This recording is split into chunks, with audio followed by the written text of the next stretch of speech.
দিবস বৈঠক আর সেই বৈঠকে নিজের সংসদ এবং নিজের রাজ্যের সংসদদের কাজ করার আহ্বান জানালেন প্রধানমন্ত্রী নরেন্দ্র মোদী। এনসিপিআই এবং শিবসেনা সংসদের উন্নয়ন বার্তা প্রধানমন্ত্রী।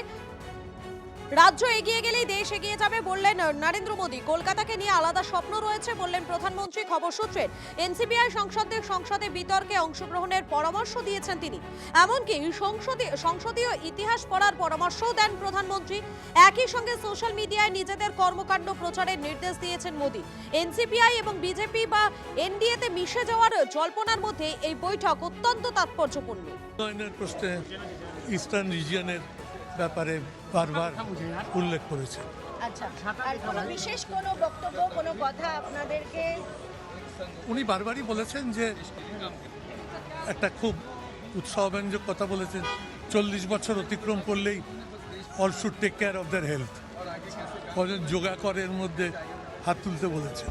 আচ্ছা, সুতরাং he was in a very jovial mood. ভারতবর্ষের উন্নয়নটা চাইছেন, আগিয়ে নিয়ে যেতে চাইছেন এবং উনি বললেন বিগত দিনে পূর্বী ভারত থেকে র মেটেরিয়ালস যেত, লেবার যেত, কিন্তু উন্নয়ন কিছু ওখানটায় হতো না, উন্নয়নটা হতো ভারতবর্ষের অন্যান্য দিকে।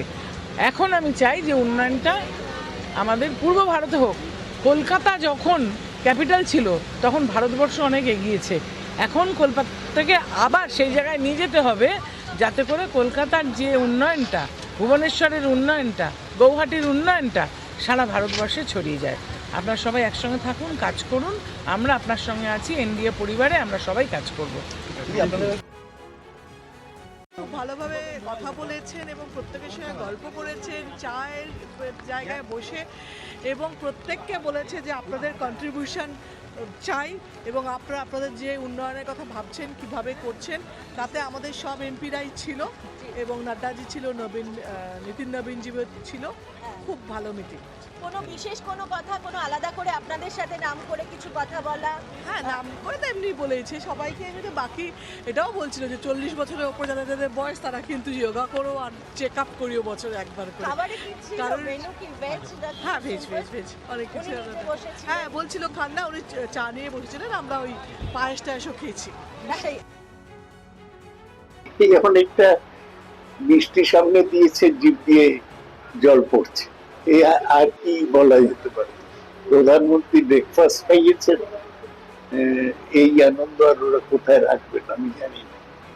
তবে এটা ভুলে গেছেন ওরা কার সিম্বলে ওরা জিতেছিল, কে ওদের হয়ে প্রচার করেছিল, কোন পার্টি ওদের টাকা দিয়েছিল।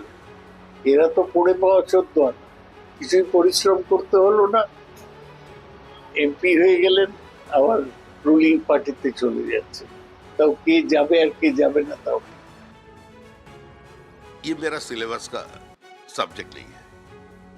एनसीपीआई एक नया दल है। तृणमूल निर्मूल हो जाने के बाद उन्होंने 20 सांसद मिलकर एक पार्टी बनाया है। ये अब नया पार्टी में शामिल हो गया। अभी उससे कोई बागी बन गया तो उसको देखने का काम एनसीपीआई का है, बीजेपी का नहीं है। लेकिन हम यही बता सकते हैं कि देश में अभी तुगलक की शासन नहीं है, ये मुगल साम्राज्य नहीं है, ये बाबर की सरकार नहीं है, ये शिवाजी महाराज की सरकार है। तो ये सोचे समझे और ये डाइकोटॉमी से थोड़ा हट करके अपना जो राजनीति करना है वो करें।